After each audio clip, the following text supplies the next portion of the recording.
పేదల భవిష్యత్ కోసం జరిగే ఎన్నికల్లో అండగా నిలబడేందుకు సిద్ధమా అని చెప్పి మరొక్కసారి గట్టిగా చెప్పండి.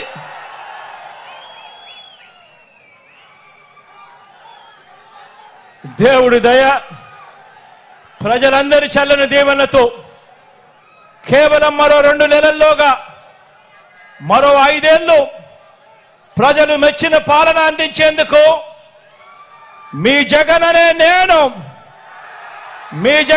నేను సిద్ధం. మరి మీరు సిద్ధమేనా అడుగుతా ఉన్నాను.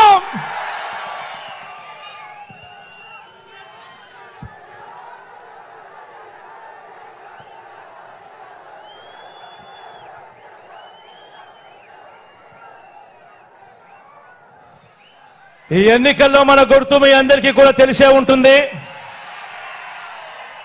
ఈ ఎన్నికల్లో మన గుర్తు ఫ్యాను. మీ అందరికీ తెలిసిన గుర్తే.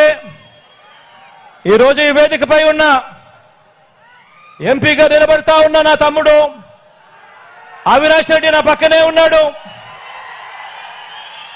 అదేవిధంగా 7 మంది ఎమ్మెల్యే అభ్యర్థులు కూడా నా పక్కనే ఇక్కడే ఉన్నారు. ఇదే ప్రొద్దుటూరు అభ్యర్థిగా నా సోదరుడు ప్రసాద్ నా పక్కనే ఉన్నాడు. కమలాపురం అభ్యర్థిగా మీ అందరికీ పరిచయస్తుడు, నేను కూడా ముద్దుగా మామ అంటాను. కమలాపురం ఎమ్మెల్యేగా రవీంద్రనాథ్ రెడ్డి గారు పక్కనే ఉన్నారు. బద్వేల్ ఎమ్మెల్యే నా సోదరి సుధమ్మ, డాక్టర్ అమ్మ నా పక్కనే ఉన్నారు.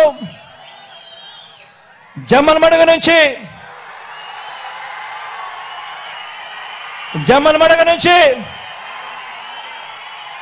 నా సోదరుడు సుధీర్ నా పక్కనే ఉన్నాడు. కడప నుంచి నా మైనారిటీ సోదరుడు, నేను ముద్దుగా నవాబ్ సాబ్ అంటాను, అహ్మద్ బాషా కూడా పక్కనే ఉన్నాడు.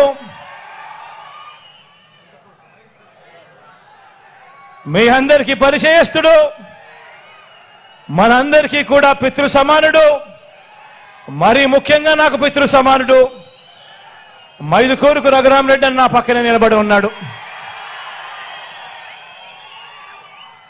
ఇక మీ అందరికీ పరిచయస్తున్న నేను ఉన్నాను.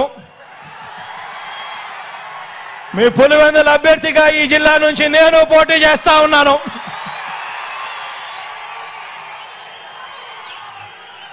మీ అందరి చల్లని దీవెనలు, మీ అందరి చల్లని ఆశీస్సులు మీ బిడ్డైన నా పైన, మన అందరి ఎమ్మెల్యేలు ఎంపీ అభ్యర్థుల పైన ఉంచమని సవినయంగా ప్రార్థిస్తూ సెలవు తీసుకుంటా ఉన్నాను.